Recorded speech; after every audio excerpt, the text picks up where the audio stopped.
కర్మ మార్గంబు విడరాని కాలిబాట, కర్మ మార్గంబు విడరాని కాలినడక, భక్తి మార్గంబు సులువైన బండి త్రోవ, జ్ఞానమన విమానంబుపై యానయరయా, యోగమన జలదిపై చను ఓడకదే. The path of karma, or doing your duty and work, is like a path on which you go by your foot. The path of bhakti, this is like an easy path on which you go on a cart. The path of jnana, or one of wisdom, is like the travel by an aeroplane. The path of yoga is like traveling on ocean in a steamer. సౌఖ్యమనుభవింప చాలని జనునకు, సౌఖ్యమనుభవింప చాలని లోభికి, ఎంత ధనముయున్న ఏమి ఫలము. నీరు గతుకు కేరెంత పారినా తృప్తి కలుగబోదు, ప్రీతి కలుగబోదు పిసినిగొట్టు. One who cannot enjoy happiness and pleasure, if he is a miser, what is the use of his having any amount of wealth? He cannot get anything out of it. So also, even if there is a large amount of water in a stream, a dog can only touch the water with its tongue. It cannot take too much of it. పవిత్రాత్మ స్వరూపులైన విద్యార్థులారా, లోకమున ఎట్టి పదార్థమును మనం దక్కించుకున్నటకు ప్రయత్నం చేసినప్పటికీ మొదలు ఆ పదార్థం పైన ఉన్నటువంటి ప్రేమను మనము అభివృద్ధి పరచుకోవాలి. Sacred students, whatever attempt you may make in this world to acquire anything, before you do that, you must develop your affection and love to that particular thing. ప్రేమ శ్రద్ధలు ఉండినప్పుడే అట్టి పదార్థమును దక్కించుకున్నటకు కానీ లేక దాని భద్రపరచుటకు కానీ మనము తగినటువంటి ప్రయత్నములు సల్పుతుంటాం.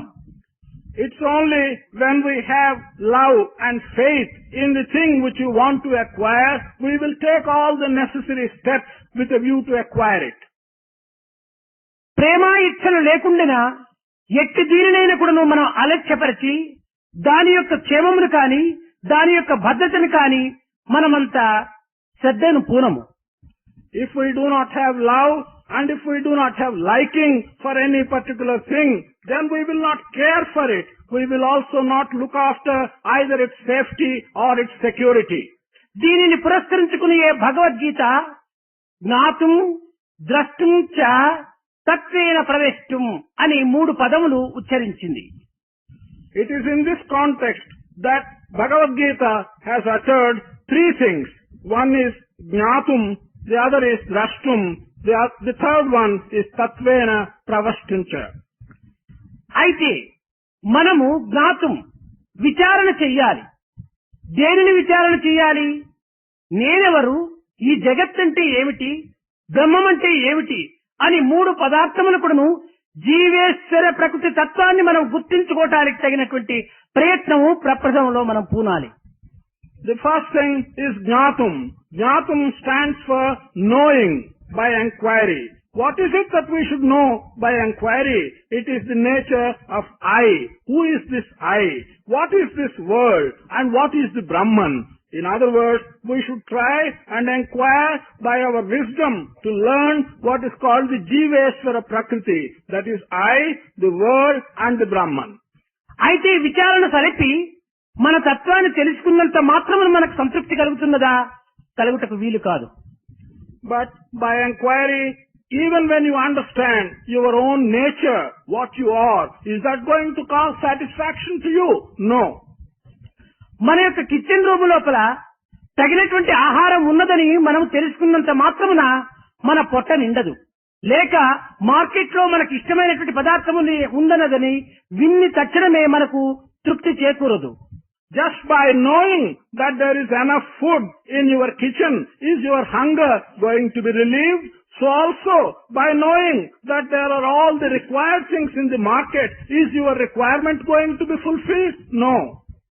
అందుకోసమనే అంధకారం వెల్ల హతమారునే చూడ వసుదతో దీపపు వార్త వలన. That is why we ask the question, can all the darkness in this world be dispelled by merely spreading the news of light? ఆగొన్న వారికి ఆకలి తీరున పంచభక్షంబుల పాకము విన. Will the hungry people have their hunger relieved by merely listening to all kinds of foods that are available? అదే విధముగానే ధనహీనుడైనటువంటి వానికి ఎంత ధన సంగతి ఎక్కువగా అతనికి ప్రోద్బలం చేసినప్పటికీ ప్రబోధించినప్పటికీ తన యొక్క దరిద్రం అనేటువంటిది తీరటకు వీలు కాదు.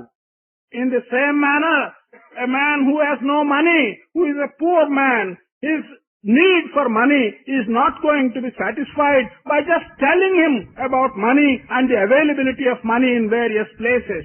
ఇంకా రోగం వచ్చినటువంటి వారికి అనేక రకములైనటువంటి మందుల యొక్క విషయాన్ని వర్ణించినప్పటికీ తన రోగం తీరుటకు వీలు కాదు. A man who is suffering from disease is not going to get his disease cured if you describe to him the nature of various types of medicines that are available. రోగములకు తగిన మందు, ఆకలికి తగినటువంటి అన్నము, చీకటికి తగినటువంటి వెలుతురును మనము కొంతవరకును సంపాదించుకున్నటువంటి సమయమునందే కొంత తృప్తిని చేకూరుస్తుంది.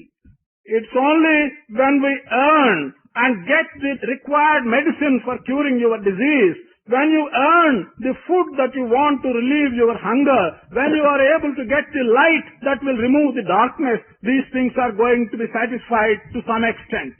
కనుక ఈనాడు మనము జీవేశ్వర ప్రకృతి తత్వాన్ని తెలుసుకోవటము, తెలుసుకున్న తరువాత దానిని సందర్శించటము అనేటువంటిది మనము రెండవ స్టెప్ గా తీసుకోవాలి.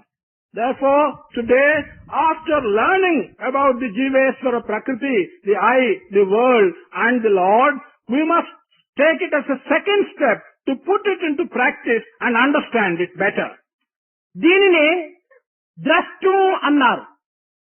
This is what has been referred to in the second statement, drashtum. అయితే మనం చూసిన తక్షణమే మనకు దాని యొక్క ఆనందం కానీ అనుభూతిని కానీ శాశ్వతమైనటువంటి యొక్క స్థితిలో మనము నిలుపుకోవటానికి వీలు కాదు. But simply because you are able to look at these aspects, it is not possible for you by mere sight to take them in and to experience them or to feel the happiness and bliss associated with them. దానితో నీవు ఐక్యమైపోయినప్పుడే దాని యొక్క స్వరూపాన్ని, దాని యొక్క స్వభావమును కూడాను నీవు స్పష్టంగా అనుభవించుకోవటానికి వీలవుతుంది. It's only when you become one with that thing, when you identify yourself completely with that, you will be able to understand and experience the full significance of these things. దీనినే తత్వేన ప్రవేశం అన్నారు. అందులో మనం ప్రవేశించి అదే మనమైపోవాలి. This is what has been referred to as tatvena praveshtum. We must enter this and then we must become one with it. ఇట్టి దీనికి కొన్ని రకములైనటువంటి మార్గములు మనము అవలంబించవలసినటువంటి అవసరము. For this purpose, we have to adopt certain paths. దీనినే 5 రకములైనటువంటి ఆకాశములు అని కూడాను మన యొక్క వేదాంతము అందిస్తూ వచ్చింది. These things have been referred to, the paths have been referred to as 5 different akashas in our Vedanta. మొదటిది ఘటాకాశమని, రెండవది జలాకాశమని, మూడవది దహరాకాశమని, నాలుగవది చిదాకాశమని, ఐదవది మహదాకాశమని. These have been referred to as 1, the Ghatakasha, 2, the Jadakasha, 3, the Daharakasha, 4, the Chidakasha, 5, the Mahadakasha. అయితే కరచరణాధ్యాయములు అవయములను పురస్కరించుకొని ఈ పాంచభౌతికమైనటువంటి దేహతత్వమునే తాను విశ్వసించి నేను అనే అనబడేటువంటి యొక్క తత్వమును ఇక్కడ ఘటాకాశమని చెప్పబడుతుంది. In this context, confining ourselves to our limbs and the organs of the body, and considering that the body is the most important thing, always thinking of yourself, this aspect, and this way of looking at things is referred to as the Ghatakasha. అనగా తన దేహమును, తన యొక్క స్థానమును, తన యొక్క జీవిత తత్వమును ప్రధానంగా విశ్వసించి నేను ఫలాని వారిని, నేను ఫలాని లింగములకు చెందినటువంటి వారిని, ఫలాని వయస్సుడును అని ఈ రకమైనటువంటి యొక్క దేహపు యొక్క గుర్తులను మాత్రమే పురస్కరించుకొని తన యొక్క వయసు, తన యొక్క రూపనామములు కూడాను ఉచ్చరించేటువంటి తత్వమునందు నేను అనేటువంటి యొక్క యథార్థమైనటువంటి యొక్క తత్వాన్ని ఇమిడ్చుకుంటాడు. In other words, this person will always be thinking of his body, will be considering the aspects which are related to the body, his own age, his appearance, his form, his name, various other things like that which are attributes to his body alone or in his mind. That is how he tries to understand things. అయితే రెండవది జలాకాశమైనటువంటిది ఆ సంకల్ప స్థానము నుంచి వెలువడేటువంటి యొక్క తత్వములో సంకల్ప మిళితమైనటువంటి యొక్క మనస్సులకు జలాకాశము అని చెప్పబడుతుంది. The second one, Jadakasha, has a relationship to your ideas and thoughts that emanate in the mind. It gets mixed up not only with the body but with the ideas that emanate in your mind. దీనికి ఒక చిన్న ఉదాహరణము. There's a small example for this. ఒక వ్యక్తిని నాయనా నీవెప్పుడొచ్చావని ప్రశ్నించినప్పుడు నేను రాత్రి వచ్చాను స్వామి అని జవాబిస్తుంటాడు. When you ask an individual, when have you come? He gives a reply that he has come here last night. అయితే రాత్రి రావటము తన యొక్క దేహమే కాని తాను కాదు. దేహమే తాననేటువంటి యొక్క భ్రమచేత నేను రాత్రి వచ్చాను అని దేహమే తాననేటువంటి యొక్క స్పష్టము ఈ జవాబులో మనకు అర్థమవుతుంటుండాలి. But when he says he had come the previous night, what he was referring to is that the body has come in the previous night. But he is mixing up. He has the illusion in his mind that he, the self in the body and the body are the same. Therefore he gives such a reply. అదే కొంత సమయం అయినప్పటికీ అతనికి ఒక కడుపులో నొప్పి బయలుదేరుతుంది. After some time he gets a stomachache. కొన్ని నిమిషముల లోపల స్వామి నా కడుపు చాలా బాధగా ఉంటుండాలి అని నా దగ్గరికి వచ్చి మొరపెట్టుకోవచ్చు. In a few minutes he gets the stomachache and he comes to Swami and says, I am having considerable pain in my stomach. అయితే ఇక్కడ నా కడుపు అన్నటువంటి సమయం లోపల తాను వేరైపోయినాడు, ఈ దేహం యొక్క కడుపు వేరైపోయింది. At this stage, when he says and refers to my stomach, then he becomes quite separate and the stomach becomes separate. The body is distinct from his self. రాకను గురించి చెప్పేటువంటి జవాబులకు రాత్రి నేనొచ్చాను అని చెప్పడంలో దేహమే తాననేటువంటిది అక్కడ ఒక అర్థం. ఇక్కడ కడుపు నొప్పిని గురించి చెప్పేటువంటి ఒక విషయం లోపల నా కడుపు అన్నప్పుడు తాను వేరు తన కడుపు వేరు అనేటువంటిది దేహమునకు వేరైపోయినటువంటి ఒక తత్వము ఈ రెండు విధములా మనకు అర్థమవుతుంటుండాలి. When his reply was, I came last night, there he is thinking that his body and himself are both the same. He is not distinguishing between I and his body. In the morning, when he refers to my stomach, he is talking of something separate. His stomach, he is different and his stomach is different. ఈ రెండే దేహమే నేననుకోవటము ఘటాకాశము. దేహము వేరుగా చేసుకొని తాను సాక్షిభూతుడిగా ఉండే సంకల్పానికి తగినటువంటి యొక్క స్థాయిగా ఉన్నటువంటి యొక్క వ్యక్తి అక్కడ జలాకాశం. ఇక్కడనే ఈ రెండింటిని పురస్కరించుకున్నప్పుడు ఘటాకాశం, జలాకాశం, సంకల్పము, దేహము ఈ రెండింటి యొక్క ప్రయోగముల యొక్క తత్వము మనకు అర్థమవుతుంటుండాలి. Here, when he talks of the body and identifies himself with the body, thinks that he is the body, he is representing Ghatakasha. On the other hand, when he is separate from the body and is talking of the idea that is emanating his mind, he is talking of the Jadakasha. ఇంకా దహరాకాశము.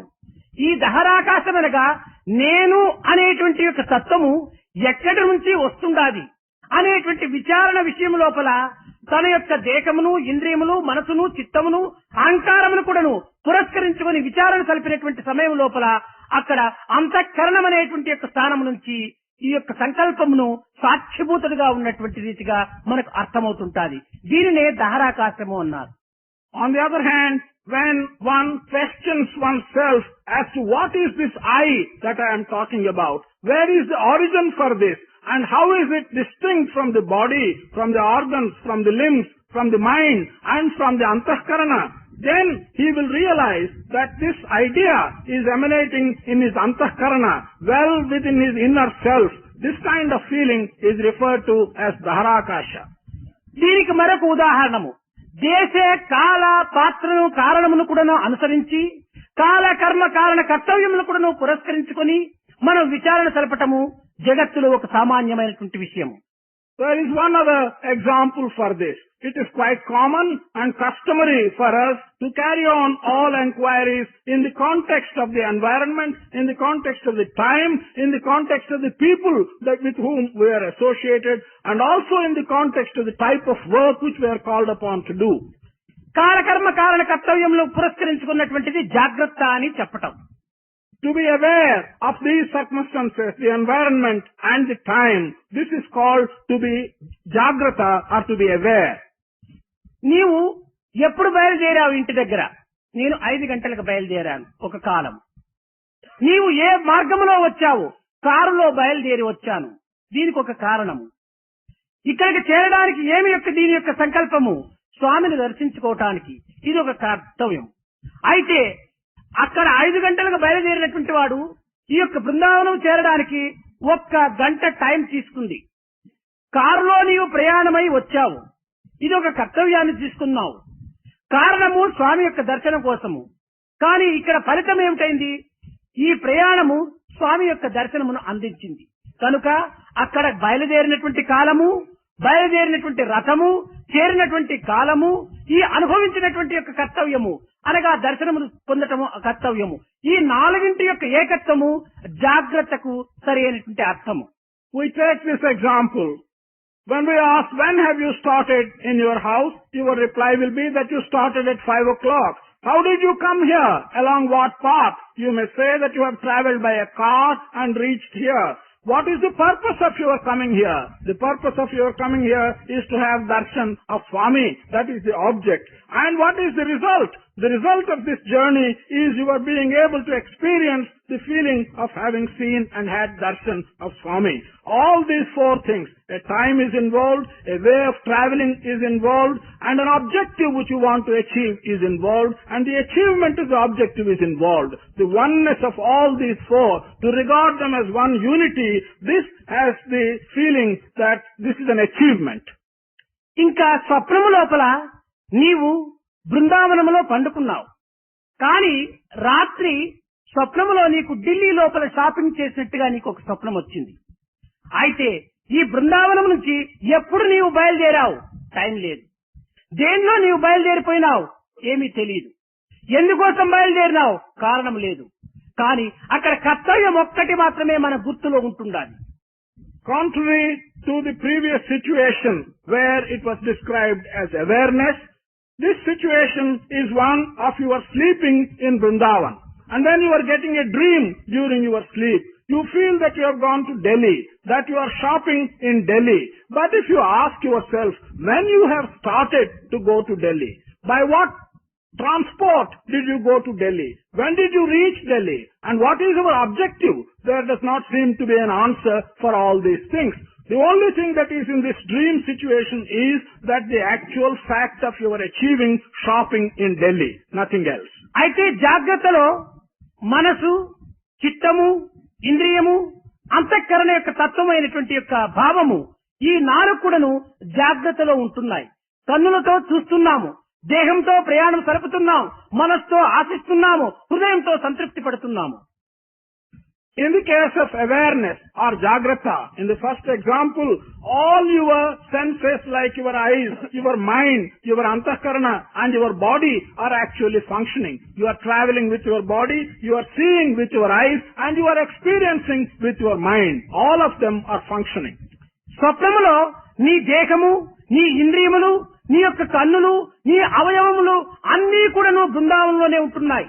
కానీ ఒక్క మనస్తత్వం అనేటువంటిది మాత్రము ఈ ఢిల్లీలో సంచరించినట్టుగా నీకు గోచరిస్తుంటుండాలి. In your dream, your eyes, your body, in fact all your organs, the sensory organs, they are all remaining in Vrindavan. Only your mind is gone to Delhi and you feel with your mind that you are shopping in Delhi. ఇక్కడ ఈ దహరాకాశం అనేటువంటి దాంట్లో తన సంకల్పమును తాను walk చేసుకుంటూ ఉంటున్నాడు, చూసుకుంటూ ఉంటున్నాడు. ఈ దహరాకాశములో ఇంకా చిదాకాశం అనేటువంటి దాంట్లో సాక్షిభూతుడుగా ఉంటున్నాడు. In the case of Daharakasha, you are actually seeing and you are feeling your desire and your sankalpa. On the other hand, in the case of Chidakasha, what has just been described, you are only a witnessing consciousness. దీనికి ఒకరికి ఒక స్వప్నము రావచ్చును. ఆ స్వప్నములో తన దేహమును ఎవరో కొట్టి తల వేరు మొండం వేరు పారవేసి తాను వెళ్ళినారు.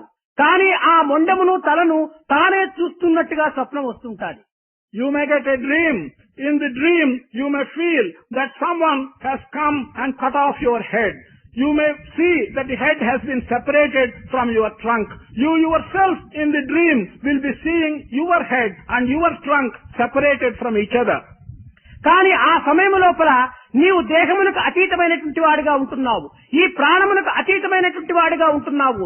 నీ యొక్క ప్రాణం అనేటువంటిది పోలేదు, దేహం అనేది ముక్కలైనా నీకు సంబంధం లేదు. కనుక ఈ దేహమునకు ప్రాణమునకు అతీతమైనటువంటి స్థితిలో సాక్షిభూతుడుగా ఉండటం అనేటువంటిది చిదాకాశం అనేటువంటి యొక్క పేరుతో వేదాంతం ప్రబోధించింది. In that situation of your dream, you are something quite apart from your body. Your life has not gone. Although the head has been separated from the trunk, you are remaining only as a witness. You are a witnessing consciousness. In that Chidakasha, you are above your body and your life. దీనికి ప్రాపంచికంగా కూడా మనం ఒక యథార్థాన్ని చూసుకోవచ్చును. జగత్తు లోపల స్థూల రూపంలో ధరించినప్పుడు మనం ఎవరినైనా ఒక కత్తితో చిన్న కాటు అట్లా పెట్టినప్పటికీ అది ఒక పోలీసు వచ్చి అరెస్ట్ చేసి దానికి అనేక రకమైనటువంటి కేసులంతా రిజిస్టర్ చేసుకోవచ్చు. We can get an example from our daily life. In our gross body, in the ordinary parlance in the world, if you cause even a small scratch with a knife on someone else, that will become a very serious act on your part. The police can come and charge you for having done something wrong. దీనికి ఒక విధమైనటువంటి యొక్క ధర్మ చట్టం కూడా ఉంటుండాలి, లా. There is also a regulating law for this purpose. అయితే స్వప్నము లోపల ఏదో ఒక రకంగా ఒక జడ్జిని నీవే పోయి అతన్ని హతమార్చినట్టుగా స్వప్నం రావటం చేత రెండవ దినం నీవు వెళ్లి జడ్జి దగ్గర, అయ్యా రాత్రి నిన్ను వచ్చి నేను కూలీ చేసినట్టుగా స్వప్నం వచ్చిందంటే అతను ఏ రిజిస్టర్ చేయడానికి లేదు, ఏ కేసును పెట్టడానికి వీలు కాదు. But if in your dream, you dream that you have gone to a judge, a justice, and you cut off his head, and after waking up from your dream, you yourself go to the judge and tell him that in the dream you have gone and killed him, that judge will have no law to support him to do anything against you. కనుక అవస్థా స్థానములు కాని, అవస్థా కాలములు కాని, అవస్థ యొక్క వ్యక్తిత్వములు కాని వేరుగా ఉండటం చేత తాను ఒక విధమైనటువంటి సాక్షిభూతుడిగా ఉంటుంటాడు ఈ చిదాకాశమునందు.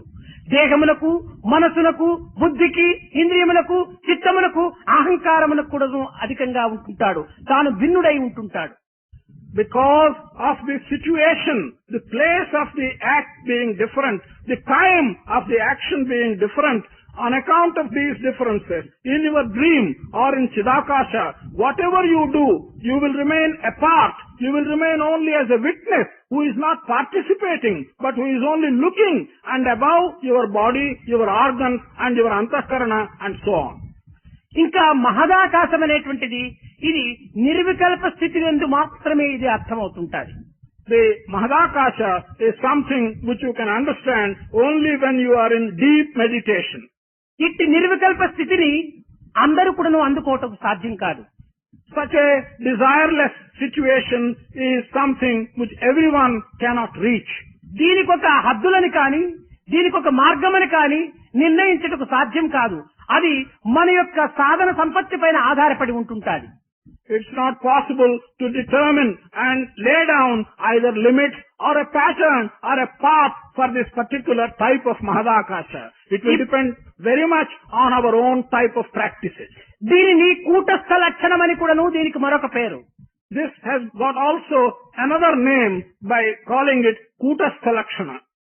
ఇది కూటస్థమనగా ఏమిటంటే నీవు నోటితో ఒక పాటను పాడుతూ నీ చెవులతోనే ఆ పాటను వింటూ ఈ యొక్క శబ్దం ఎక్కడి నుంచి వస్తుండాది అనేటువంటి యొక్క శబ్దమును లక్ష్యపరచుకొని ఆ శబ్దము యొక్క ఉత్పత్తి స్థానమునందు నీ యొక్క మనస్సును ఇమిడ్చినటువంటి సమయమునందు దీనికి కూటస్థ లక్షణం అని కూడా చెప్పవచ్చు.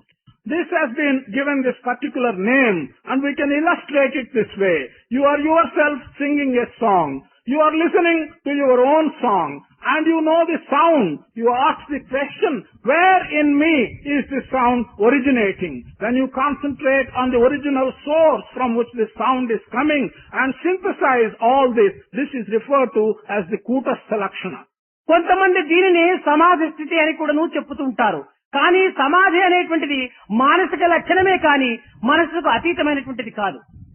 Some people refer to this as the state of samadhi, but the state of samadhi is something which is associated directly with the mind. It is not something which is above the mind.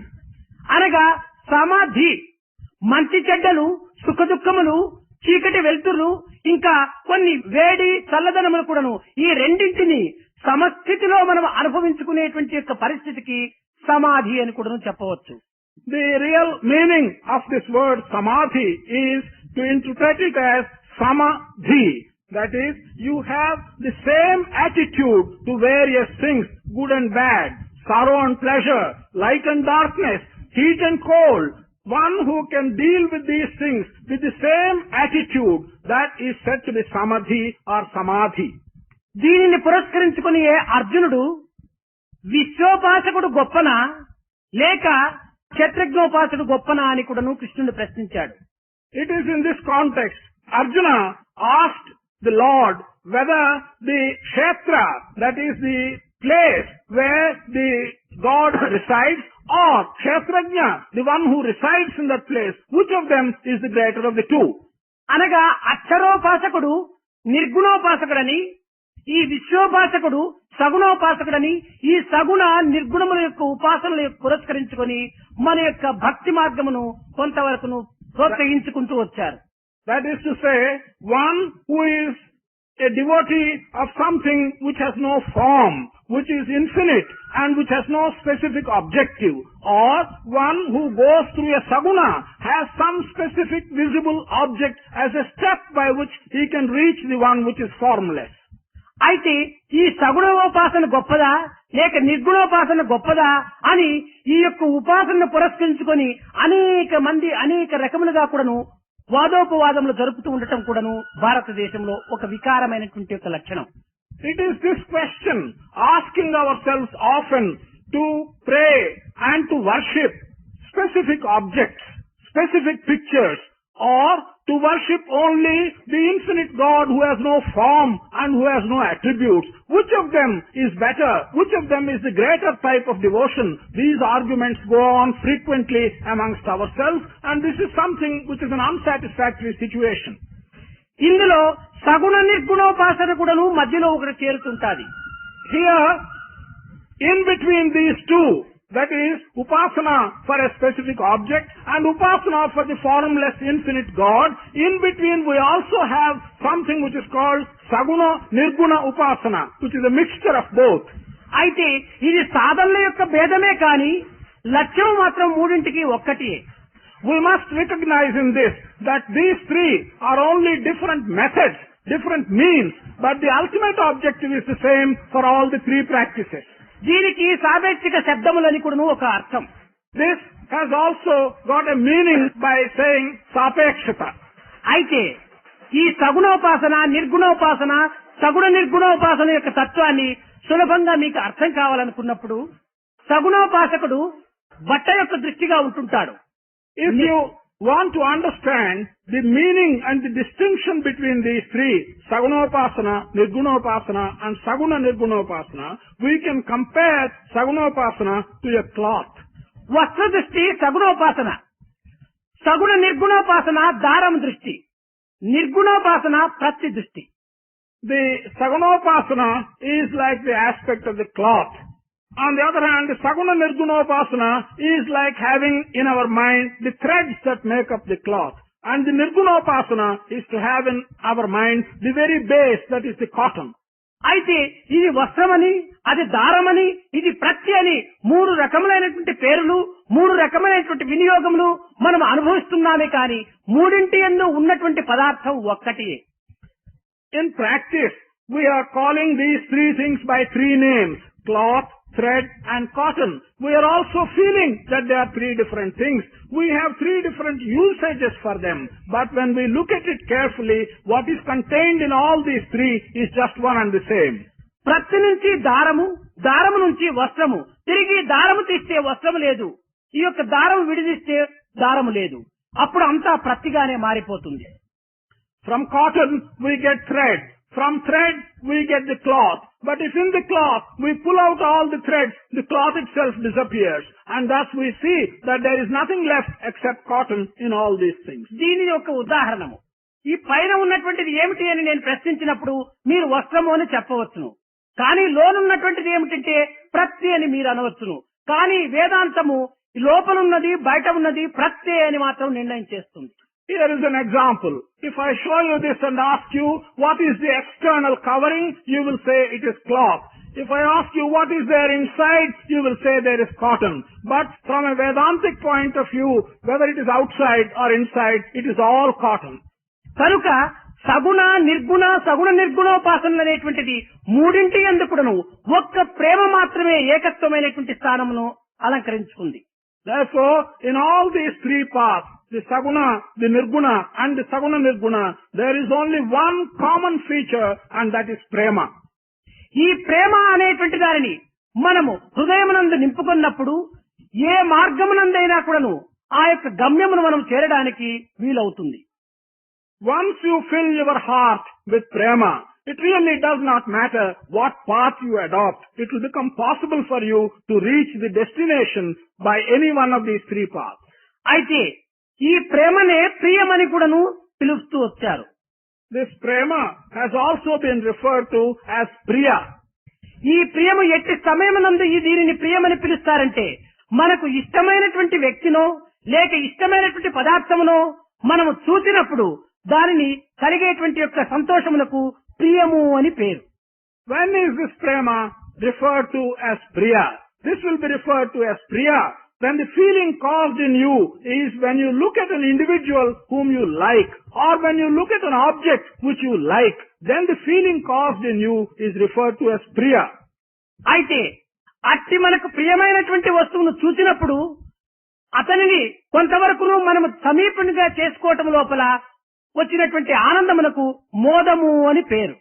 When you look at an individual whom you like and when you have Priya, your attempt and you are bringing him closer to you, making him more attached to you is also referred to by the word Moda. మోదము.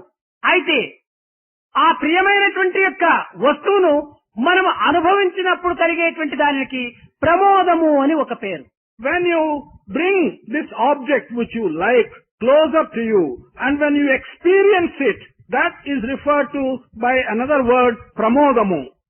అనగా ప్రియము, మోదము, ప్రమోదము. మనకు ఇష్టమైనటువంటి దానిని చూసినప్పుడు మాత్రం కలిగేటువంటిది ప్రియము, చూసినటువంటి దానికి దగ్గరకు తెచ్చుకోవటము అనేటువంటిది మోదము, దగ్గరకు తెచ్చుకున్నటువంటి దానిని అనుభవించుకోవటం ప్రమోదము. అనుభవించిన తర్వాతనే ఆ పదార్థము నీవు ఏకమైపోతావు. ఈ ఏకత్వంలో కలిగేటువంటి యొక్క ఆనందమే కూటస్థ లక్షణం. Therefore, just by looking at something which you like, the feeling you get is referred to as Priya. When, as a result of that, you try and bring it closer to yourself, the feeling which you get is referred to as Modamu. After you have got it close to you, if you experience it, that is referred to as Pramodamu. These three, the experiencing all these three features, Priya, Moda and Pramoda, this is referred to as the Kutastha. అయితే భగవంతునకు ఈ సగుణోపాసన ప్రీతియా లేక నిర్గుణోపాసన ప్రీతియా సగుణ నిర్గుణోపాసన ప్రీతియా అని మనం చక్కగా విచారణ చేసినప్పుడు ఈ మూడు కూడాను తనకు ప్రీతియే. అయితే భాష యందు మాత్రమే మనం భేదములు తీసుకుంటున్నాము, ఏ భావం నందు మాత్రమే మనం అంతరార్థమును విచారించుకోక బాహ్యమే లక్ష్యమందు పెట్టుకుంటున్నాం. కానీ బాహ్యప్రియులు లోకులు, భాషప్రియులు లోకులు, భావప్రియుడు భగవంతుడు. కనుక భావమును మాత్రమే చూస్తాడు కానీ నీ భాషలు కానీ నీ యొక్క భాష్యములు కానీ తాను ఏమాత్రం కూడాను లక్ష్యం చేయడు. When we ask ourselves whether God likes which of these three paths, does he like the Sagunopasana, does he like the Nirgunopasana, or does he like the Saguna Nirgunopasana? The answer that will come will be God likes all of them. The reason is this: so far as we, the worldly people, are concerned, we always assess a thing by its outward appearance. We assess a thing by the words that we use in following a certain path. On the other hand, God assesses a thing not by its outward appearance, nor by the words that you use, but by the idea that is contained in your following that particular path. The idea is the same in all these three paths. Therefore, God has the same attitude to all the three paths. ఆర్తుడై ప్రార్థించడమే భగవంతునికి ప్రీతి. అంతేకాని ఏ విధంగా తాను ప్రార్థిస్తున్నాడు, ఎంత నైవేద్యం పెట్టాడు, ఎంత పెద్ద హారం తెచ్చి నాకు వేశాడు అనేటువంటి ఈ తుచ్చ లక్షణాలు భగవంతుని యందు ఏమాత్రం కూడా కనిపించటకు వీలుండదు. For God, devotion given to Him by going close to Him is all that matters. God is not going to come to the conclusion by asking, how much have you given Him? What is the offering you have given Him? What is the value of the offering you have given Him? These questions do not concern God in assessing your devotion. ఒక బిడ్డను ఊంజలలో పండబెట్టి తల్లి పైన పని చేసుకున్నటువంటి సమయం లోపల బిడ్డ లేచి ఏడ్చవచ్చు.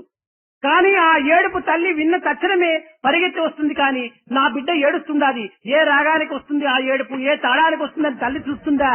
ఎప్పటికీ చూడదు.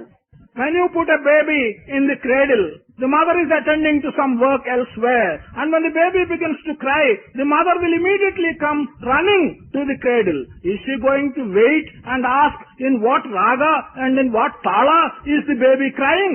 No, she will never do that. అదే రీతిగానే తనకు బిడ్డలైనటువంటి యొక్క వ్యక్తులు ఏ విధమైనటువంటి ఆర్తితో ప్రార్థించిన తక్షణమే తల్లి ఏ రీతిగా దిగి వచ్చేస్తుందో అదే విధంగానే భగవంతుడు కావాలని హృదయపూర్వకమైనటువంటి యొక్క ఆర్తితో ప్రార్థనలు తలిపినప్పుడు తాను ఏ విధమైనటువంటి సాధనలు కూడా చూడక తాను వచ్చి రక్షించడానికి నిరంతరము సంసిద్ధుడై ఉంటుంటాడు. Just as mother comes immediately as soon as she hears the cry of the children, so also we are all like children to God. God, as soon as He listens to your prayer, provided the prayer is uttered with all your heart, from the bottom of your heart, as a result of this devotion, God will come running to protect you and to help you. భగవంతునికి ఎట్టి భేదములు కూడాను ఉండవు. గుణాతీతమైనటువంటి భగవంతుని యందు గుణములు కల్పించటము మన యొక్క దృష్టి దోషములే, భావ దోషములే. God does not distinguish between one and another. He has no attributes of any kind. But to give Him attributes and to say that He feels like this and like that is the result of our own gunas, of our own thinking that something is bad and something is good. ఒక చిన్న ఉదాహరణము. There's one small example. ఒక తల్లికి ముగ్గురు బిడ్డలు ఉంటుంటారు. One mother has 3 children. ఆ బిడ్డలలో పెద్దవాడు కొంతవరకు వయసు కలిగినటువంటి వాడు కనుక తనకు ప్రపంచ విషయంలో కొంతవరకు అర్థం చేసుకోవటం వీలవుతుంటాది. రెండవ వాడు ఏదో చేసుకోనటువంటి యొక్క పరిస్థితిలో మధ్యస్థితిలో ఉంటాడు. ఇంకొకడు మూడవడు అతి చిన్నవాడుగా ఉంటుంటాడు. అయితే ఒకానొక సమయం లోపల ప్రపంచమునకు ఏదో ఒక కొన్ని అవాంతరములు అవలంబించటం చేత గవర్నమెంట్ వారు ఒక విధమైనటువంటి నిర్బంధనలు కూడా నియమించవచ్చును. ఇంటికి ఒక వ్యక్తిగా యుద్ధంలో చేర్చాలి అనేటువంటి ఒక నిబంధన జరగవచ్చును. ఆ సమయంలో గవర్నమెంట్ ఆఫీసర్ వచ్చి ఆ తల్లిని అడిగినప్పుడు, అమ్మా నీ ఇంటికి ఎవరైనా ఒక వ్యక్తిని పంపించాలి యుద్ధానికి అన్నప్పుడు ముగ్గురు బిడ్డల పైన ఆమెకు సమానమైన ఆశనే, ఎవరిని పంపడానికి కూడా తాను ఒప్పుకోదు.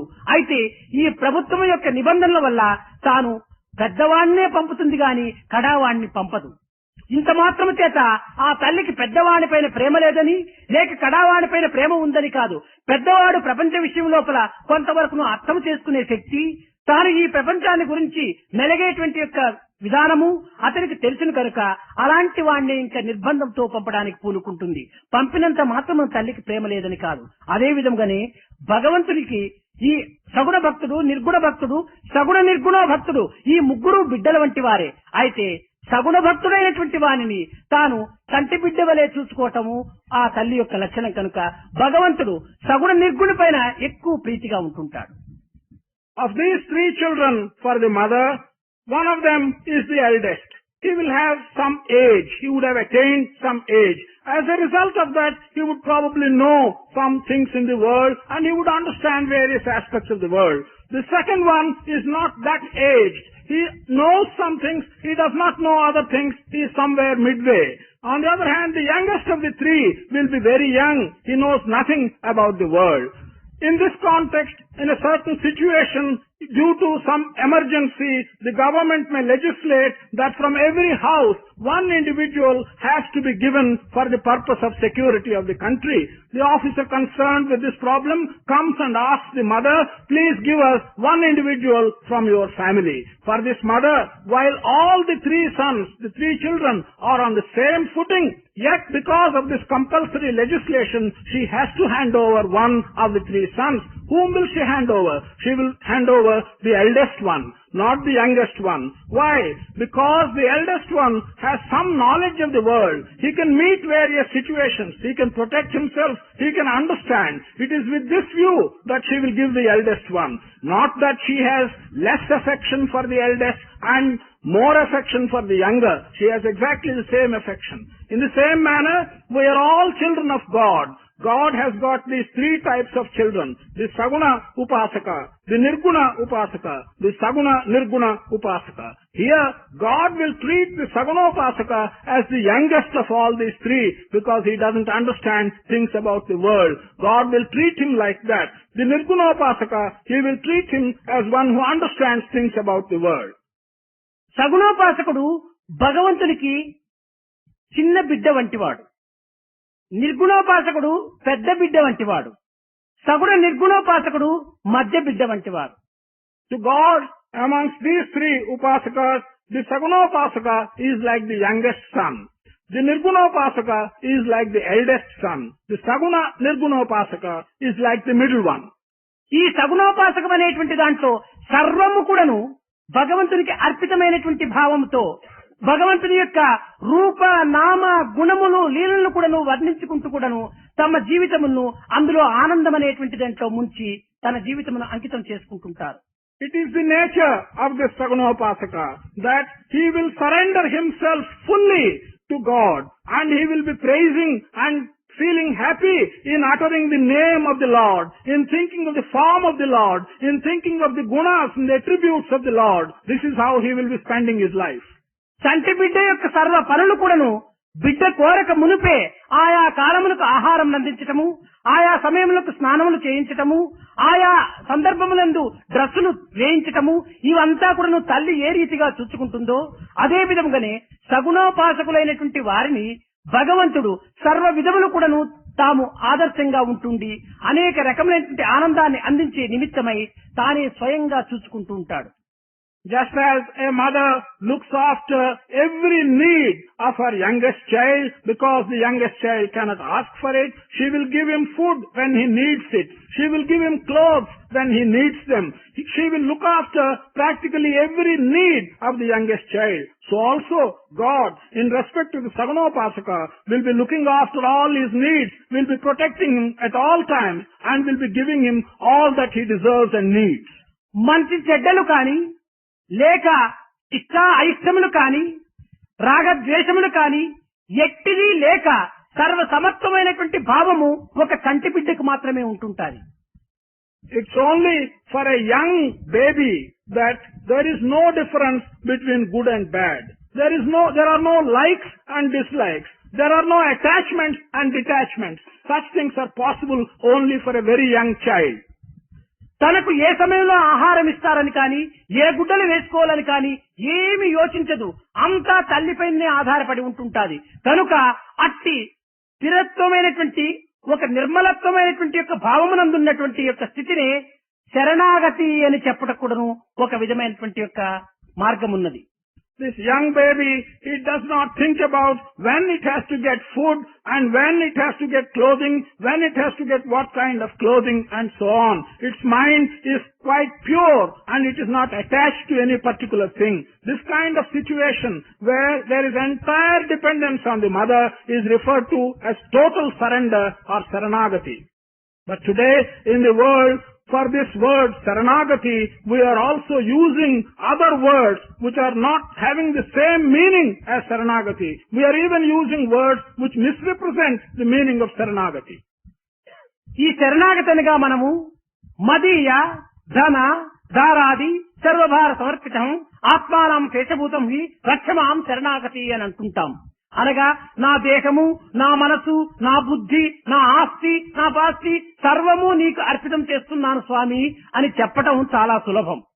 What we do is, when we want to explain Saranagati or surrender ourselves, we say, all that I have by way of material wealth, my own mind, my property, my intelligence, everything, my Atma, all that belongs to me, I am surrendering it to you. It's easy to say that. ఇది సత్యమైనటువంటి పదమేనా? కాదు. ఇది కేవలము భగవంతుని కూడా దగాగొట్టేటువంటి యొక్క పదములు. Is this kind of interpretation, Saranagati, true? No. This is like deceiving even God. అనగా నా దేహము నీకిస్తున్నాను, నా మనసును నీకిస్తున్నాను, ఈ రెండు పదములే మనకు చాలు. నా మనసును నీకిస్తున్నానని చెప్పేటువంటి దాంట్లో ఎంత అసత్యం ఉంటున్నది. నీ మనసు నీ స్వాధీనంలోనే లేకుండా నిన్నే అనేక రకములుగా తబ్బిబ్బొనరించుకునేటువంటి సమయంలో ఆ మనసును పట్టి తెచ్చి నాకు ఇచ్చటం అనేటువంటిది ఎక్కడైనా జరిగేటువంటిదేనా? ఇది These two are enough for us to consider the situation. I give you, I surrender my body to you, I surrender my mind to you. To say that you surrender your mind is saying the greatest untruth. You have no control over your own mind. Your mind is putting you in terrible confusion. In such a situation, for you to say that you will bring your mind, put it in your hand and surrender it to God is something which is very far from truth. నీకు చిక్కితే కదా నాకు తెచ్చి ఇచ్చేది. నీకే చిక్కకుండా నిన్నే అనేక రకములుగా కూడాను శ్రమ పెడుతూ ఉండేటువంటి సమయంలో అలాంటి మనసును కేవలం భగవంతుడికి ఇస్తున్నామంటే ఇది కేవలము ఒక ఆత్మతృప్తి, తాత్కాలిక తృప్తి అనే చెప్పవచ్చును. శరణాగతి అనగా అది కాదు. సర్వత్రా ఈశ్వరత్వం అనేటువంటిది అంతర్భూతమై ఉంటున్నది అనేటువంటి యొక్క సత్యాన్ని మనం గుర్తించుకుంటే అదే శరణాగతి. To say that you are surrendering your mind to God is not right. It's only when you are able to get control over your mind and take it into your hands, you can surrender it to God. If you cannot get it into your hands, if that is causing so much confusion to you, what do you mean by saying you are handing over your mind to God? This is self-deception. This is only a temporary satisfaction for yourself. It does not represent truth. On the other hand, Saranagati is to be interpreted by saying it is the full recognition on your part that Ishvara is present entirely throughout all the living things in the world, that everything consists of Ishvara. This is Saranagati. సర్వత్రా ఈశ్వరత్వాన్ని మనం విశ్వసించినప్పుడు ఇంకా రెండవ పదార్థం అనేటువంటిదే లేదు. రెండవ పదార్థం ఉంటే కదా శరణాగతి అనేటువంటి పదములకు అక్కడ ఒక విలువ. కనుక సర్వత్రా తానే ఉంటున్నప్పుడు శరణాగతి చేసేవాడెవరు, చేయించుకునేవారెవరు? అక్కడ ఇంకా రెండవ పదార్థమే ఉంటుండదు. రెండు ఉన్న చోటే మనకు ఈ విధమైనటువంటి యొక్క పదములు ఉపయోగపడవచ్చును. రెండుగా లేనటువంటి యొక్క ఏకత్వం అనేటువంటి భావమునందు ఇంకా ఈ శరణాగతి అనేటువంటి పదములకు కూడా స్థానం లేదు. If you have faith in this statement that God is present everywhere, that everything is that of God, and there is nothing, no second thing, then where is the question of surrendering? Who is to surrender? To whom is he to surrender? It is only when you have the idea of a duality that you can think of surrendering to someone else. But if you have oneness in your mind and there is no idea of duality, there is nothing to surrender. కనుక అట్టి ఏకత్వాన్ని మనం అనుభవించుకోవటానికి మన ప్రేమను దినదినమునకును పరిశుద్ధమైనటువంటిదిగాను ఏకత్వమును పొందేటువంటి యొక్క మార్గముగాను మనం కొంత తరబీదు చేసుకోవటానికి పూనుకోవాలి. To realize this oneness, this non-dual nature of the world, what you have to do is to promote prema in yourself. This prema should be promoted day after day. It should also be made pure day after day. This will help you to realize this oneness in the world. కనుక మనము ఏ ప్రేమ నుంచి ఈ ప్రేమ వచ్చినదో ఆ ప్రేమలో ఈ ప్రేమను చేర్చేటువంటి యొక్క పరిస్థితికి తగినటువంటి యొక్క సాధనలు మనము అలవర్చుకోవాలి. We must therefore experience and acquaint ourselves with the methods and with the sadhanas by which recognize the original source of prema from which this prema which you experience has come. Put it back to the original source. Make it one with the source of prema. This is what you have to try and do. గోపాలులందరూ కూడాను అట్టి ఏకత్వం అనుభవించేటువంటి ప్రయత్నములకు మాత్రమే పూనుకొని వారి యొక్క దేహమునకు మనసునకు ఇంకే సంసారమైనటువంటి సంబంధములకు ఎట్టి దేనికి కూడాను వారు వెరువక లొంగక కుంగక ఆ భగవంతునికి మాత్రమే తమ హృదయములు అర్పితం చేసుకునేటువంటి దాంట్లో సంసిద్ధులై ఉంటున్నారు. The Gopikas and the Gopalas realized this oneness. They were never bothered about the troubles that were created either by their body or by their mind or by their samsaras and families. They were having God alone in their mind, and that was the one thought which they had. ఒకానొక సమయం లోపల Radha ప్రార్థించిందట. On one occasion, Radha prayed, Krishna, నీవు ఈ ధర్మమును పురస్కరించుకొని నరరూపమును ధరించి ఈ యొక్క మధ్యలోకము లోపల నీవు జన్మించవచ్చును. కాని ఏ యొక్క కాలములో ఏ యొక్క రూపమును నీవు అందుకుంటావో చెప్పుటకు సాధ్యం కాదు. అలాంటి సమయంలో మత్స్య కూర్మ వరహ వామన ఇలాంటి రూపములు కూడా నీవు ధరించినటువంటి యొక్క సమయంలో కద్దు. కనుక నీవు ఏ రూపమైనా ధరించుకో. ఏ రూపము ధరించినా కూడాను ఆ రూపమునకు ఏకత్వపరిచేటువంటి యొక్క జన్మమును మాత్రం నాకు అందించమని కోరింది. Radha prayed to the Lord, to Krishna, and she said that according to circumstances, on account of some duty, maybe you have now taken the shape of a human being and you have come into this world as an avatar. But it's not possible for anyone to say at what time, what form you will take and when you will appear and in which place in this world. You have in fact been taken the form of a fish. You have taken the form of a tortoise and so on in your various avatars. I only pray to you that to give me a situation and a form which will enable me to become one and identify myself with you, whatever form you may be taking. అయితే ఇది ఎట్లా సంభవిస్తుంది? How is this possible? పుష్పంబువై నీవు పొలుపొందుచుండిన తుమ్మెదనై నేను తిరుగుచుండు. If you become a flower, then I will become a bee and be going round the flower. వృక్షంబువై నీవు వర్ధిల్లుచుండిన వల్లికనై నీకు అల్లుకొందు. If you become a tree, then I will become a creeper and creep round you. అనంత ఆకాశమే నీవైనా చిన్న చుక్క నేనై నీలోన చెలగుచుందు. If you become the endless sky, then I will become a small shining star and be in you. నేను పర్వతమే నీవైనా పరచుకొని పారద నేను సెలయేరునై. If you become the big mountain, Meru, then I will become a small rivulet and flow close to you. వర సముద్రుడే నీవైనా వాహినియగుచి నేను నీలోన ఐక్యమగుదు అన్నాడు. If you become the big ocean, then I will become a small river and become one with you. కనుక ఈ విధముగా కూడాను నీలో వచ్చి నేను చేరేటువంటి అవకాశాన్ని నాకు అందించమని రాధా కోరింది. In this way, Radha prayed to give her the opportunity by which she goes and becomes one with the Lord. కనుక ఇట్టి ఏకత్వం అనేటువంటి దాంట్లో వారికి ప్రేమోన్మత్తులైనటువంటి హృదయాలు కనుక అట్టి పవిత్రమైనటువంటి యొక్క మార్గము వారికి ఒక సూచనగానే వారి హృదయంలోనే ఉద్భవిస్తూ ఉంటుంటాయి.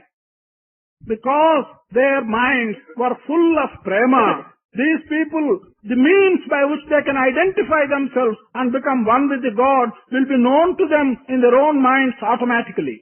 ఇలాంటి పవిత్రమైనటువంటి ఈ గోపికల యొక్క భక్తిని ఎంత వర్ణించిన కూడాను తనివి తీరదు.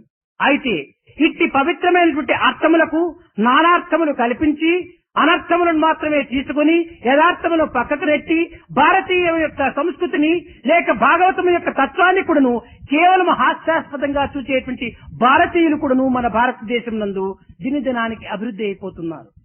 To describe this sacred devotion of the Gopikas is not possible. The sacredness of it is beyond all description. However, it seems to be, even in our own country, there are some Indians who take bad meanings for such descriptions and who set aside the truth and the inner meaning, who only take the outer meaning and they go on giving all kinds of interpretations. Such people are becoming increasingly large in number. మూఢుల యొక్క హృదయము ముకుళించి ఉంటుంటాదట. The heart of foolish people is always half closed. అలాంటి హృదయము వికసించటము లేదు, దాని యొక్క పరిమళము కూడాను పరులకు అందించటము ఉండదు. Such a heart does not open out. Such a heart cannot even hand the fragrance which it intrinsically has to others. దానినే ఒక కవి చెప్పాడు, అడవిలో మల్లెలు పూసేమి ఫలము, పంజరములో చిలుక కులికేమి ఫలము అన్నాడట. One poet described this by saying, what is the point in the jasmine plants in a forest flowering? What is the use of a bird in a cage singing? అనగా ఆ మల్లె పువ్వులు ఊరి ఎందే పూసినా ఎవరైనా వాసనైనా చూడగలరు, తలలోనైనా పెట్టుకోవటానికి వీలుంటాది. అడవిలో పూస్తే ఎవరు పెట్టుకుంటారు, ఎవరు వాసన చూస్తారు? అలాంటి జీవితము ఈ ముకుళించిన హృదయం కలిగినటువంటి మూర్ఖుల యొక్క జీవితము. వీరు ఆధ్యాత్మిక తత్వములందు కానీ, పవిత్రమైనటువంటి యొక్క భగవత్ విషయములందు కానీ వీరు హృదయం ఏమాత్రం కూడా అందులో లీనం కావటానికి పూనుకోదు. This means that if those jasmine plants are going to flower not in the forest but at least in a place where people are living, people can get their fragrance, people can use the flowers. What use is it if you have these flowers in a forest? In the same manner, these foolish people who have their hearts half closed, such people will never be of any use. They will never derive any benefit from either spiritual thoughts or from godly ideas.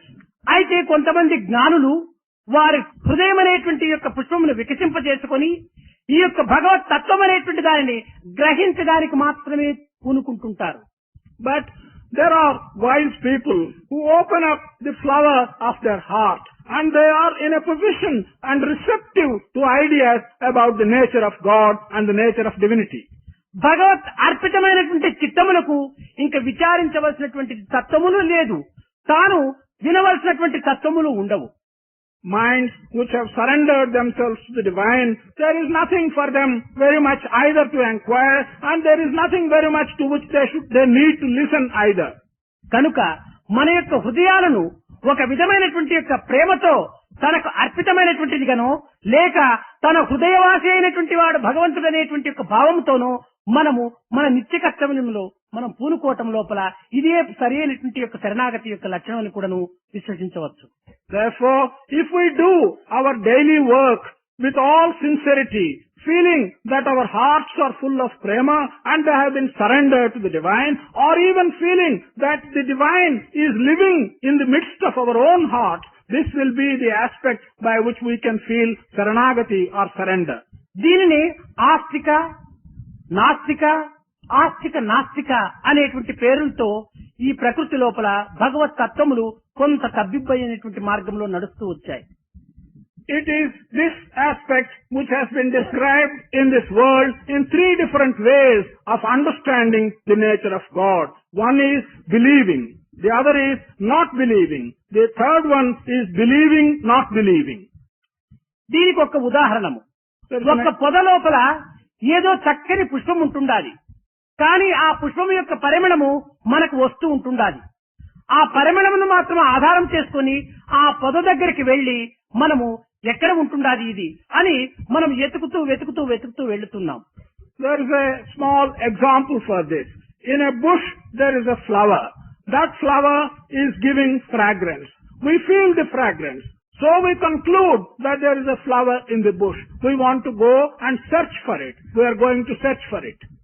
అయితే ఆ వాసనను మాత్రమే ఆధారం చేసుకుని ఆ యొక్క స్వరూపాన్ని అందుకునేటువంటి నిమిత్తమై ఎవరు ప్రయత్నములు చేస్తుంటారో వారు ఆస్తికులు అని పిలువబడుతుంది. Therefore, taking this fragrance as your basis, one who attempts to find out the original object from which this fragrance is coming, such people will be referred to as astikas or believers. అయితే కొంతమంది వాసన వస్తుండదో ఎక్కడ ఉంటుండదో ఆ పుష్పం అని, ఆ పుష్పమును వెతకకుండా దాని పరిమళమును మాత్రమే అనుభవిస్తూ ఉండేటువంటి వారు ఆస్తిక నాస్తికులు అన్నారు. Others who feel the fragrance but who do not bother to ask the question, what is the source from which this fragrance is coming, and not look for it, but only enjoy the fragrance. Those people are referred to as the believing non-believers. అయితే కొంతమందికి గాఢమైనటువంటి పరిచయం బట్టి ఆ వాసనే రానటువంటి వారు ఉంటున్నారు. There are some people who are suffering from severe cold and they cannot perceive this fragrance at all. అలాంటి వారు పుష్పం వాసన కానీ పుష్పం కోసం కానీ ఏమీ ప్రయత్నం చేయకుండా ఉంటుంటారు. వీరినే నాస్తికులు అన్నారు. Such people make no attempt to recognize the fragrance or even to look for the flower. Such people are referred to as the non-believers or disbelievers. అయితే నాస్తికులంటే దేవుడంటే విశ్వాసం లేనటువంటి వారిని నాస్తికులని మనము ఈనాడు భావిస్తున్నాము. అది కాదు నాస్తికత్వానికి సరైనటువంటి అర్థము. We today think that these non-believers are those who have no faith in God, but the true meaning for Nastika is not having faith in God. ఆత్మవిశ్వాసం లేనటువంటి మానవుడు జగత్తునందు పుట్టడానికి వీలు కాదు. No one can be born in this world who has no confidence in his own self. ఆత్మవిశ్వాసం కలిగినటువంటి వారు అందరూ కూడా ఆస్తికులే కానీ నాస్తికులు కాదు. All people who have faith in themselves, they are all believers and astikas. ఆస్తికత్వం లేక నాస్తికత్వం నిలిచడానికి వీలు ఉండదు. Without having belief, you can never think of disbelief. దీనినే మీరు ఒక ఇంగ్లీష్ లో ఒక పదంగా మీరు ఉపయోగపెట్టచ్చును. భగవంతునిపై విశ్వాసం లేనటువంటి వారు దేర్ ఈజ్ నో గాడ్ అంటారు. People who have no belief in God, they say in English, there is no God. అయితే దేర్ ఈజ్ మొదలొచ్చింది, నో గాడ్ నెక్స్ట్ వస్తుంది. In that sentence, first of all we say there is. This is a positive statement. No God comes later on. ఇంకొక పదంగా చక్కని ఇంకా గాఢమైనటువంటి Naxalites గా ఉండేటువంటి వాళ్ళకి అయిపోతే గాడ్ ఈజ్ నో వేర్ అంటారు. If there are people who are still strong disbelievers like the Naxalites, they will say God is nowhere. అయితే గాడ్ ఈజ్ నో వేర్ ఇక్కడ 4 పదములుగా ఉంటుంటాది. నో వేర్ ఎన్ఓ అనేటువంటిది ఒకటిగా ఉంటుంటది, డబ్ల్యూహెచ్ఆర్ఎన్ అన్ని ఒక వైపు ఉంటుంటది. కానీ వేర్ అనేటువంటి దాంట్లో ఉన్నటువంటి డబ్ల్యూ ఎన్ఓకు కింద చేరిస్తే గాడ్ ఈజ్ నౌ హియర్ అని అయిపోతుంది. In this sentence, there are 4 words. God is nowhere. In these 4 words, take the 2 words no and where. Move the letter W from the beginning of where to the end of no. Then the sentence will read, God is now here. కనుక God is nowhere అనేటువంటి పదములకు God is now here అనేటువంటి పదములకు కొత్త డబ్ల్యూను తెచ్చి పెట్టలేదు, ఉన్న డబ్ల్యూను తీసుకుని పోలేదు. అక్కడ ఉన్నదాన్ని ఇక్కడ, ఇక్కడ ఉన్నదాన్ని అక్కడ. ఇది వర్డ్స్ మ్యాజిక్కే కానీ ఇది నిజమైనటువంటి నాస్తికత్వం కాదు. In this sentence, God is nowhere. We have not brought in a W that doesn't exist there. We have not taken away the W that exists there. We have only moved its position from one place to another. This is only a slight change and a magic of moving letters. There is nothing more. The difference between God is nowhere and God is now here. కనుక God is now here అనేటువంటిదే వాని యొక్క భావతత్వము. God is nowhere అనేటువంటిది వీని యొక్క భావతత్వమే కానీ అందులో రెండింటికి ఉన్నటువంటి వారి భావముల్లో మార్పే తప్ప భగవంతునిలో మార్పు ఏమాత్రము ఉండదు. God is now here. This represents the feeling in one's mind. God is nowhere represents the feeling in another's mind. These things simply reflect what you have in your mind. They have nothing to do with the existence or otherwise of God. They only reflect what you have in your mind. Jaundice వచ్చినటువంటి వ్యక్తికి అంతా yellow colour గానే కనిపిస్తుంటది. An individual who is suffering from jaundice looks everything like yellow. అది కేవలము తాత్కాలికమైనటువంటి రోగమే కానీ అది సత్యమైనటువంటి దృష్టి కాదు. This is only a temporary disease. This is not his true vision. ఇంకా మలేరియా జ్వరం వచ్చినటువంటి వ్యక్తికి లడ్డు తిన్నా చేదుగానే ఉంటుంటాది. అది కేవలం తన నాలుగు తప్పే గాని లడ్డు దోషం కాదు. One who is suffering from malaria, even if he eats a sweet, he will feel that it is bitter. This is not the taste of the sweet. This is something which is inherent in him as a result of malaria. భగవంతుని యొక్క అవిశ్వాసం కూడాను అట్టనే ఒక రోగమే. So also lack of faith in God is like that. It is also a disease. ఒక చిన్న ఉదాహరణ, A small example. ఒక పెళ్లి లోపల అనేక మంది బంతులుగా తీరి భోజనాలు కూర్చున్నారు. In a marriage, a large number of guests are sitting along lines for their food. సరే, అన్ని పదార్థములు కూడా వడ్డించారు. ఇంకా లడ్డు తీసుకుని వడ్డించడానికి వస్తున్నారు. They have already served all items of food and they are bringing some laddus for serving.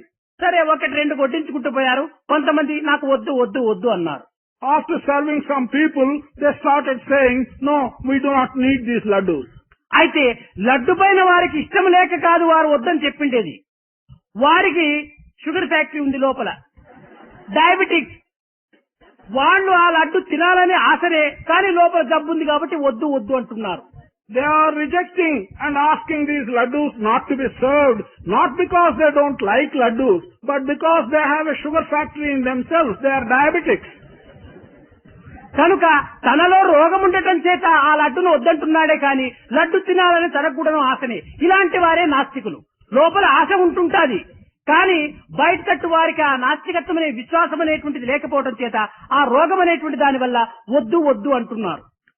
అయితే ఇంకా కొంతమంది మూర్ఖులు ఆ జబ్బు ఉన్నటువంటి వాడు వద్దు వద్దు అని చెప్తే జబ్బు లేని వాడు కూడా వద్దు వద్దు అంటుంటారు. Here, not because they do not like the laddu, but because they cannot take it. There is a disease in them. That is why they say, don't serve us the laddu. The Nastikas are like that. It's not because they don't like to have anything about God. There is a desire in them, but they cannot have it. They are suffering from the disease of this non-belief. So, they do not recognize the presence of God.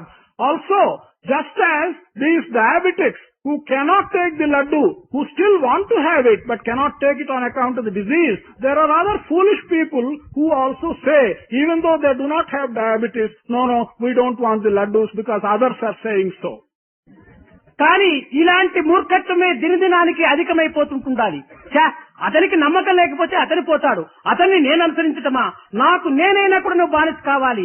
నేను భగవంతుడికైనా బానిస కావాలి. వీడికెందుకు బానిస కావాలి? వీడి మాటలు నేనెందుకు నమ్మాలి అని నీకు నీపైనైనా విశ్వాసం అభివృద్ధి పరచుకోవాలి, లేక దైవం పైన విశ్వాసం అభివృద్ధి పరచుకోవాలి.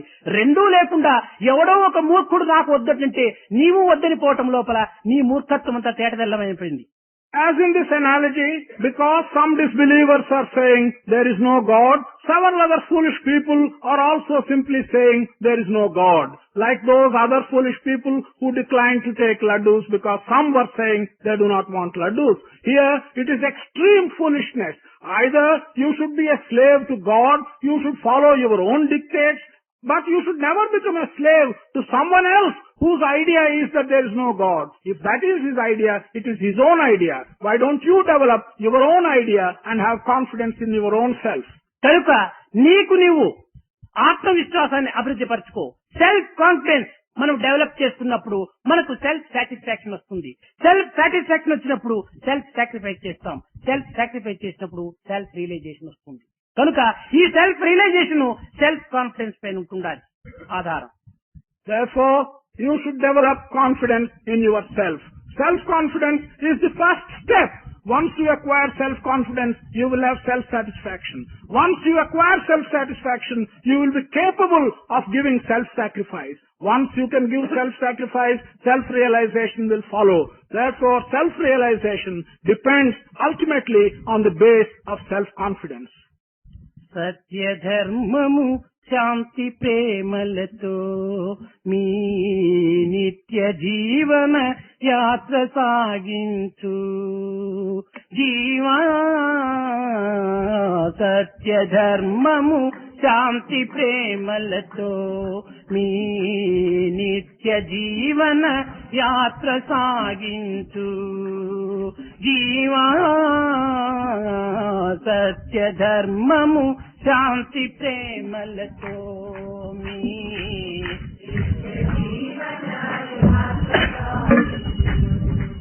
యత్న ప్రయత్నము మానవ ధర్మము.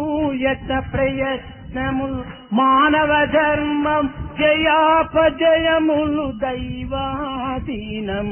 జయాపజయములు దైవాధీనం. సత్య ధర్మము శాంతి ప్రేమలతో మీ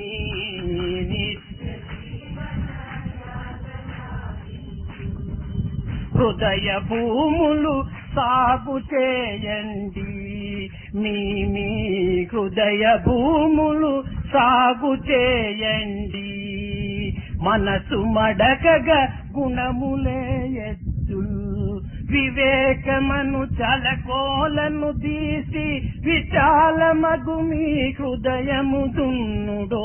సత్య ధర్మము శాంతి ప్రేమలతో మీ నిత్య జీవన యాత్ర సాగి.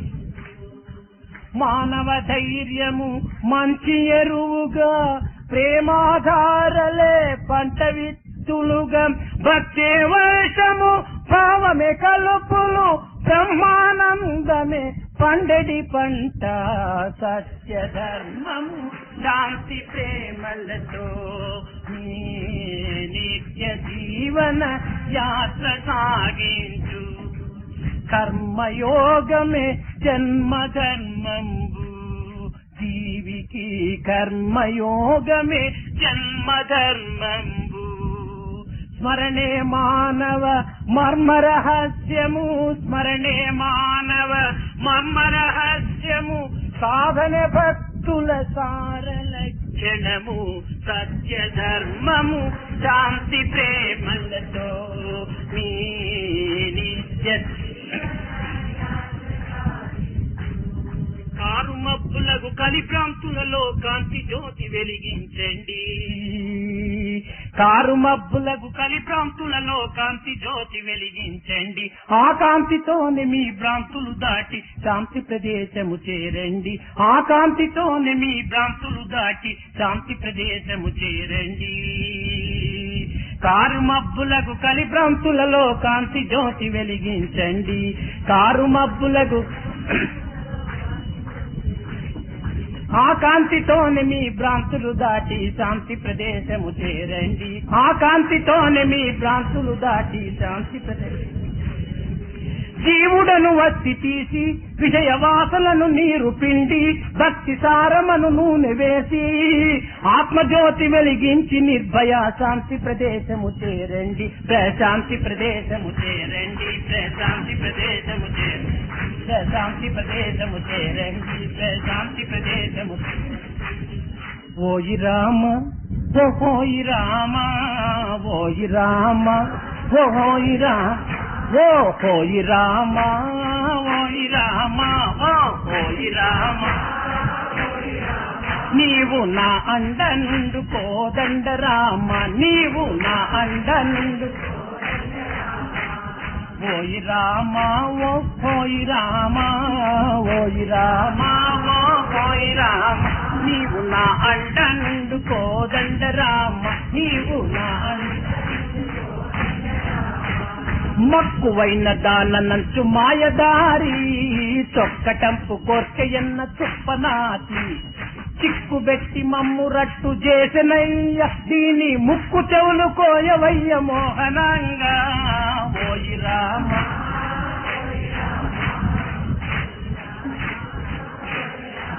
నీవు నా అండ నుండు కోదండ రామ, నీవు నా అండ. మంచిగానే వచ్చి సంసారవాది, ఇది ముంచివేయునయ్య ఈ మోహవాది. ఎంచి చూడ నీకేది మించదయ్య, దయయుంచి దరి చెప్పవయ్య ఓడవవుతూ. ఓయి రామ ఓయి రామ ఓయి రామ. నీవు నా అండ నుండు కోదండ రామ, నీవు నా అండ. మట్టు మర్యాద పోగొట్టునయ్యా, ఈ పొట్ట ఎంత బంధుడంచు పట్టెనయ్యా, కట్టకడకు నా పంచ బట్టెనయ్యా, దీని మట్టు పెట్టవయ్య ఓ రామయ్యా. ఓయి రామ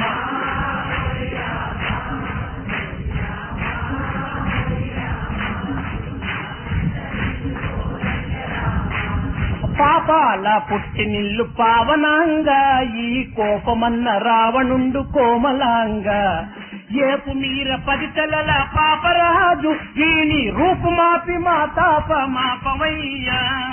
ఓయి రామ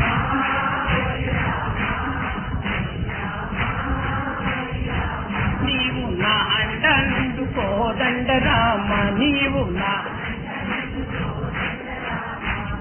వానరముల నెల్లనేది వాని చేత కాని కార్యమలర చేసి కాచినావే వారి కన్న వీరు తీసిపోరు సాయి రామ కాన వీరి కూడా దిద్ది కావలేవా